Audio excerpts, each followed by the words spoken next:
오늘 우리에게 주시는 하나님의 말씀은 구약성경 시편 126편 1절에서 6절까지의 말씀입니다. 이 말씀을 교독해서 읽겠습니다. 여호와께서 시온의 포로를 돌려보내실 때 우리는 꿈꾸는 것 같았도다. 그때 우리는 희생이 가득하고 우리는 찬양이 찼었도다. 그때 어느 나라 가운데서 말하기를 여호와께서 그들을 위하여 큰 일을 행하셨다 하였도다. 여호와께서 우리를 위하여 큰 일을 행하셨으니 우리는 기쁘도다. 여호와여 우리의 포로를 낙담한 시대같이 돌려내소서. 눈물 흘리며 씨를 뿌리는 자는 기쁨으로 거두리로다.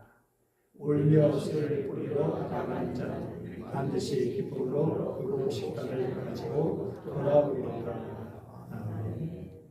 시편 120편 소재어를 보면 성전에 올라가는 노래라고 되어 있습니다. 유대인들이 절기 때 성전에 올라가면서 불렀던 찬송을 말하는데요. 이런 성전을 향하여 올라가는 때의 찬양이 시편 120편부터 134편까지 14편의 시에 담아져 있습니다.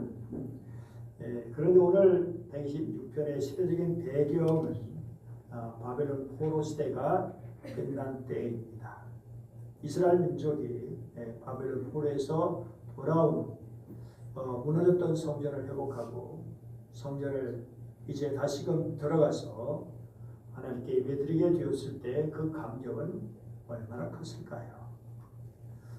그동안 제대로 즉 하나님께 예배를 드리지 못하다가 이제야 정상적인 일상의 예배를 드릴 수 있게 된 것입니다. 그래서 1절 말씀 보면 시인은 놀라운 고백을 하게 됩니다. 여호와께서 시온의 포로를 돌려보내실 때 우리는 꿈꾸는 것 같았도다. 이것을 좀 각색해서 분석하면 이렇습니다. 여호와께서 바벨론 포로를 돌려보내실 때 우리는 꿈꾸는 것 같았도다. 이스라엘은 바벨론에서 두 세대라고 할 수 있는 70년간의 긴 세월 동안 포로 생활을 했습니다. 그런데 바벨론 포로를 시온의 포로라고 그렇게 말합니다. 시온은 원어적으로 요새라고 하는 그런 뜻이 있는데요. 원래 예루살렘 성에 있는 고대 영수 제족의 요새였습니다.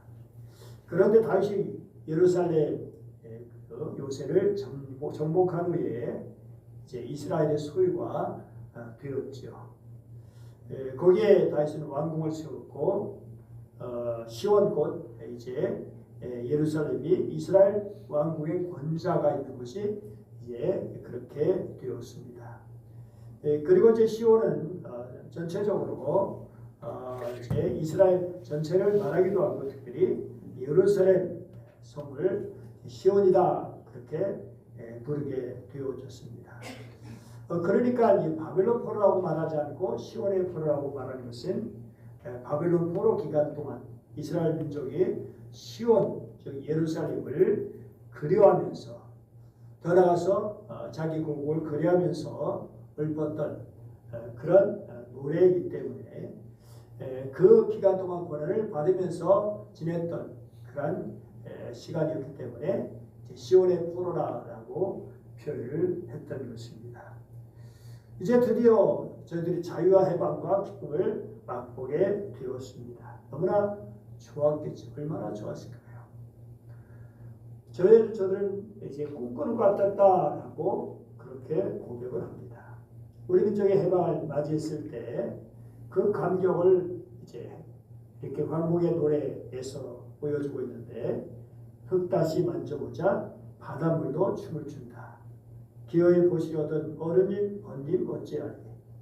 이날이 40년 뜨거운 피 엉긴 자취니 길이길이 지키세 길이길이 지키세. 꿈엔들 잊을 건가 지난 일을 잊을 건가 다같이 복을 심어 잘 갖고 길러 하늘 닿게 세계에 보람될 거룩한 빛 예서 날이니 힘써 나가세, 힘써 나가세. 여기는 정말 나라를 되찾은 거기에 대한 감격과 아울러서 이제 새로운 다짐이 들어있는 그런 노래입니다. 오늘 이제 2절 말씀을 또 이렇게 보면 같이 읽어볼까요? 시작. 그때 우리 입에는 웃음이 가득하고 우리 혀에는 찬양이 찼었도다. 그때에 문나라 가운데서 말하기를 여호와께서 그들을 위하여 큰 일을 행하셨다 하였도다. 해방을 맞이한 시온의 포로들, 특별히 정말 그동안 고생했던, 고난을 겪었던, 그러면서 절치부심하고 민족을 생각하고 자들의 잘못된 그런 일을 회개하면서 하나님의 은혜를 구하면서 이랬던 그런 사람들, 그들의 입에 웃음이 가득 차게 되었습니다. 정말 70년이라는 세월을 생각해 보십시오. 그 오랜 기간 동안 받은 소름과 고난도 있었고 아픔이 있었고, 유대인들은 자긍심이 강한 민족입니다. 그들의 특징을 세 가지로 꼽는다면 교육과 음악과 유머입니다. 이 교육 말할 것 없죠. 그들의 유대인의 교육은 우리가 너무나 잘 알고 있고요. 또 음악이나 문학에 있어서 그들이 뛰어남 말할 것도 없습니다. 그런데 그들의 어려운 시절을 이겨내기 위해서 정말 가장 중요했던 것 중에 하나가 바로 유머입니다. 웃을 줄 아는 민족이었다는 것입니다. 히틀러가 유대인을 멸종시키려 할 때 전 세계적으로 유대인은 환영받지 못했습니다. 미국도 유대인들의 이민을 제한했고, 이 당시 팔레스타인을 영국이 통치하고 있었는데 유대인 이민에 대해서 문을 굳게 닫고 있었을 때입니다. 이런 가운데 유대인 가정이 국경에서 독일의 출입국 관리관과 대화를 나누고 있었습니다. 유대인 가장이 관리에게 물었습니다. 우리는 어디로 가면 좋을까요? 관리는 자기 옆에 있는 놓여있는 지구본을 돌리면서 이 나라에서는 이민을 억제하고 있으니까 안 되고, 또 여기는 사망이니까 안 되고 하면서 여러 나라를 차례차례로 가리키면서 이런저런 말을 했습니다. 그때 유대인 가족 어린아이가 이런 말을 했어요. 아저씨, 이거 말고 다른 지구는 없어요? 웃을 줄 아는 사람이 유머 센스가 있는 거죠. 어쨌든 어떤 환경에서도 그들은 웃을 줄 아는 민족이었다라는 것입니다. 꼭 그렇지 않아도 형벌의 기간이 끝나고 하나님의 은총으로 다시 돌아올 수 있게 되었으니 웃지 않을 수 없었죠. 영적 면을 생각하면 우리는 누구나 죄의 포로가 돼서 어둠의 권세 아래 살고 있었던 사람들입니다. 그러나 하나님의 은혜로 죽을 수밖에 없던 우리를 예수 그리스도를 통해서 죄에서 해방시켜 주시고 어둠의 권세에서 벗어나게 하셔서 사랑의 아들의 나라 백성이 되게 하셨습니다. 골로새 1장 13절 말씀이죠. 그리고 의의 자녀, 빛의 자녀인 하나님의 자녀가 되게 해주셨습니다. 너희가 전에는 어둠이더니 이제는 주 안에서 빛이야, 빛의 자녀들처럼 행하라. 우리가 육신적으로 정치적으로 해방되는 것 너무나 귀하죠. 그러나 그에 못지않게 우리 영원히 죄의 속박에서 해방되는 것 얼마나 큰 은혜와 복입니까? 2절 후반절에서 말하죠. 우리 혀에는 찬양이 찼었도다. 그때 어떻게 했다고요? 문나라 가운데 말하기를 여호와께서 그들을 위해서 큰 일을 행하셨다 하였도다. 웃음이 찬양으로 이어집니다. 그냥 웃는 걸로 끝난 게 아니라 하나님께 올리는 찬양으로 그렇게 옮겨지죠. 그런데 이 말씀을 보면 놀라운 내용이 담겨 있어요. 이스라엘 민족만 찬양하는 것이 아니라 은 나라 가운데서도 사본을 보니까 그때 다른 백성들도 말하였다. 주님께서 그들의 편에서 되셔서 큰일을 하셨다. 다른 나라 백성들은 당연히 우상을 섬기던 사람들입니다. 하나님을 알지 못하는 그런 사람들이죠. 그런데 그들이 하나님을 높이며 찬양했다는 것입니다. 본문의 순서를 보면 이교 백성들이 다른 나라 백성들이 주님께서 그들의 편에서 큰 일을 행하셨도다 라고 하죠. 그러자 포로에서 돌아온 하나님의 백성들이 여호와께서 우리를 위하여 큰 일을 행하셨다 그렇게 또 말하고 있습니다. 그런데 시편은 이것으로 끝나지 않습니다. 4절 말씀이죠. 같이 읽어볼까요? 여호와여 우리의 포로를 남방 시내들같이 돌려 보내소서. 시인을 알고 있습니다. 아직도 포로로 남아있는 자들이 있다는 사실이죠. 다 온 건 아니거든요.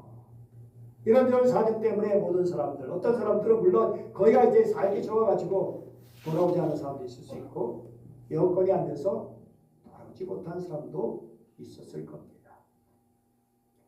사실 오늘 시편은 온 세상과 함께하는 찬양의 시로 끝낼 수 있었습니다.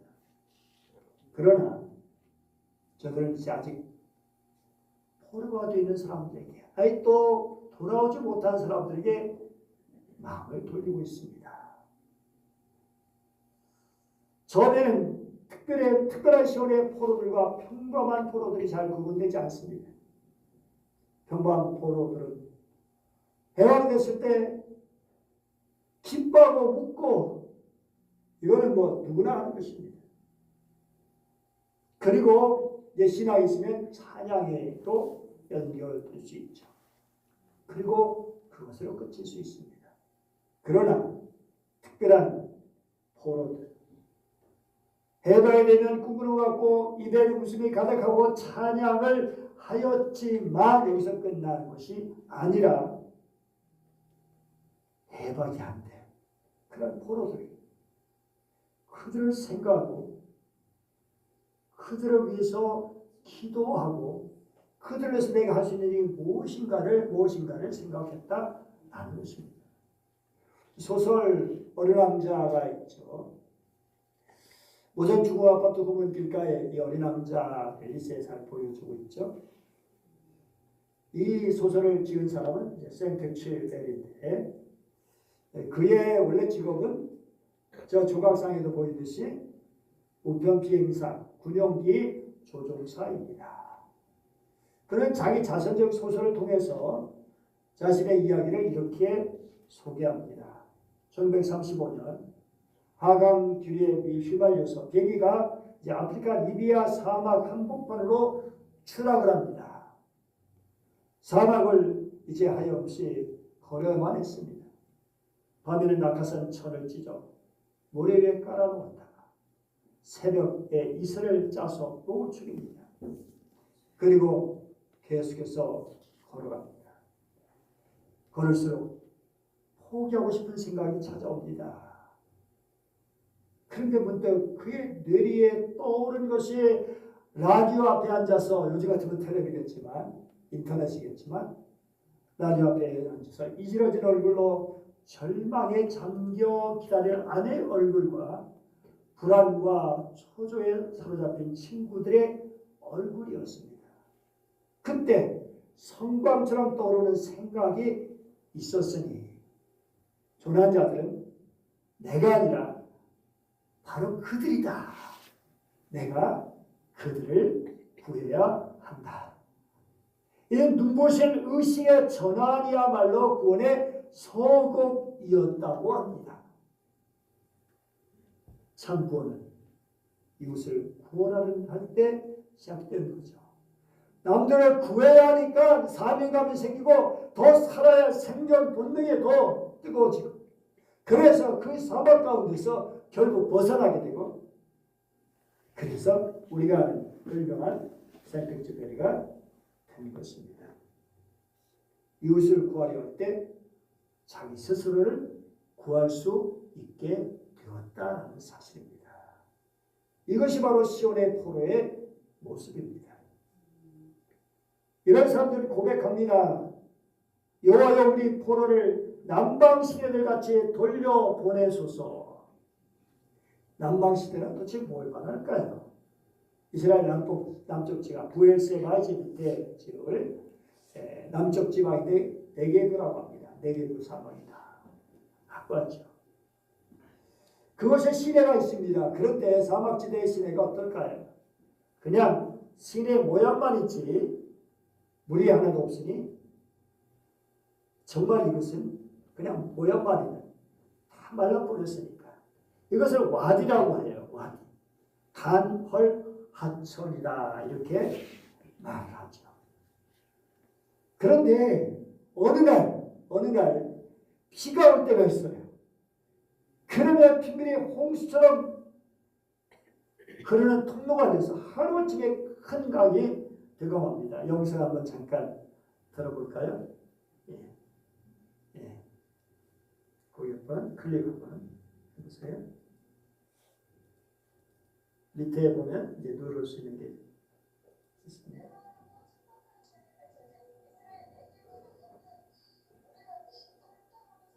소리가 작긴 한데 지금 뭐 흐르는 게 보이시나요? 계속 누르세요. 물이 흘러가는 게 보이시나요? 아무것도 없는 데서 이렇게 물이 흘러갑니다. 놀라운 일이죠. 기적이야. 강으로 부활한 사막지대 이렇게 물이 막 흘러가는 거 사람들이 막 이렇게 보고 있고요. 그 물이 막 엄청나게 흘러옵니다. 이게 바로 남방 시내들, 물이 흘러가는 그런 모습입니다. 하루아침에 이런 일이 일어나는 겁니다. 아무것도 없는 것 같은데 아무것도 일어나지 않고 그런데 오늘 갑자기 이런 놀라운 일이 일어납니다.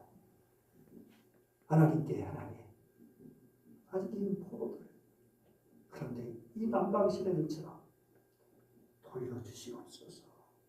돌아오게 하여 주시옵소서. 그러면 어떻게 해야 될까? 오늘 5절 6절 말씀입니다.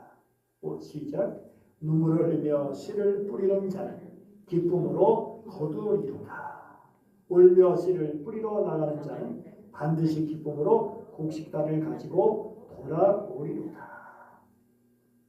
아직 해방을 맛보지 못한 그런 사람들을 위해서 매일 눈물을 흘리며 씨를 뿌리는 자입니다. 이스라엘은 이 씨를 뿌릴 때는 우리의 11월 12월 말에 이때보다 11월 때 10월 11월 그때는 쌀쌀해집니다. 쌀쌀해서 춥지만 그래도 씨를 뿌려야 됩니다. 영하는 아니라도 그 사람들에게는 10도 이하만 내려가도 엄청 춥게 될 것이죠. 그래도 씨를 뿌려야 하는 것입니다. 사랑하는 여러분, 오늘 우리도 3절로 끝내서는 안 될 겁니다. 우리 구원받았다. 감사합니다. 하나님 찬양합니다. 하나님께 감사하고 기뻐하고 우리는 지금 그렇게 할 수 있습니다. 그러나 그걸로만 끝나는 것이 아닙니다. 아직도 믿지 않는 우리 가족과 친구, 이웃 등을 위해서, 우리 동료들을 위해서, 인류를 위해서 우리는 예수 그리스도로 말미암아 구원을 받았습니다. 그래서 기뻐할 수 있고 죄나 죽음을 두려워하지 않을 만큼 은혜를 받았는데 죄에서 벗어나 이제는 죽음조차도 우리는 극복하시는 하나님의 사람들이 되었습니다. 그러나 아직까지 살아가는 가족 중에 예수를 모르는 사람이 있다면 어떻게 할 것입니까? 오늘 말씀 분명히 눈물을 흘리며 씨를 뿌리는 자는 뿌리러 나가는 자는 기쁨으로 단을 가지고 돌아온다라고 말씀합니다. 눈물을 흘리며 그들에서 기도하면서 사랑하는 마음에 눈물 흘리고 안타까운 마음에 눈물 흘리고 정말 주님 앞에 간절한 마음으로 눈물 흘리까지 그렇게 기도의 씨를 뿌린 것이 얼마나 귀합니까? 복음의 씨를 뿌린 것이 얼마나 중요합니까? 언제까지? 기쁨으로 단을 거둘 때까지입니다. 우리가 꿈꾸는 것 같았도다. 내가 살아가던, 내가 이렇게 기도하던, 내가 전도하려고 했던 그분이 돌아올 때 얼마나 기뻤는지. 저도 그렇게 기도했던 우리 아버님 돌아왔을 때 얼마나 기뻤는지. 막 꿈꾸는 것 같았죠. 우리 사랑하는 정말 친구, 우리 가족 이웃들이 돌아올 때 얼마나 기뻤는지 모르죠. 사랑하는 여러분, 우리 함께 기도하며 눈물의 씨를 뿌릴 수 있기를 바랍니다. 그래서 정말 우리도 기뻐할 뿐 아니라 그들도 같이 기뻐하고 그들도 같이 하나님을 찬양하는 그런 일도 연결될 수 있기를 간절히 축복합니다. 기도하겠습니다. 은혜로우신 하나님 아버지 감사드립니다. 오늘도 저희들을 사랑해 주시고 말씀을 주시니 감사드립니다. 하나님 아버지 울며 씨를 뿌리러 나가는 자 기쁨으로 단을 가지고 돌아온다 하셨으니 이 말씀을 붙들고 우리도 아직 주님 알지 못하는 죄의 포로에 시달려 있는 그런 인생들 우리 가족 친척 친구 이웃들 그들에게 하나님 아버지 그들을 위해 기도하며 주의 사랑의 복음을 전하며 눈물의 씨를 뿌릴 수 있도록 도와주시옵소서. 그래서 기쁨으로 단을 거두는 놀라운 일들을 보게 하여 주시옵소서. 간절히 원하며 기하신 주 예수님의 이름으로 기도드립니다. 아멘.